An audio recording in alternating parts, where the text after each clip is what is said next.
यशाच्या देवाला भेटायला निघाले ना, मग तुम्हाला फक्त पायरीला हात लावून परत येता येणार नाही बरं का.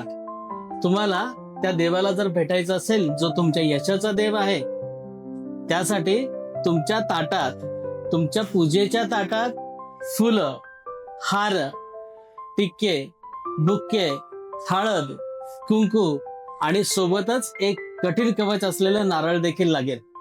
हे नारळ फोडल्यानंतर थोडासा प्रसाद त्यालाही द्यावा लागेल, तुम्हालाही घ्यावं लागेल. तेव्हाच तुम्हाला त्या देवाचं दर्शन होऊ शकतं, अन्यथा नाही बरं का. आपल्या या पूजेच्या थाळीत जी रंगबिरंगी फुलं आहेत, ती फुलं आपल्या अभ्यासक्रमाला असलेली घटक आहेत, आपल्या अभ्यासक्रमाचे विषय आहेत. ही विषय ज्या ज्या पद्धतीने आपण घेऊ आणि त्या देवाला यशस्वी होण्यासाठी अर्पण करू, तेव्हाच त्याचं दर्शन आपल्याला होईल.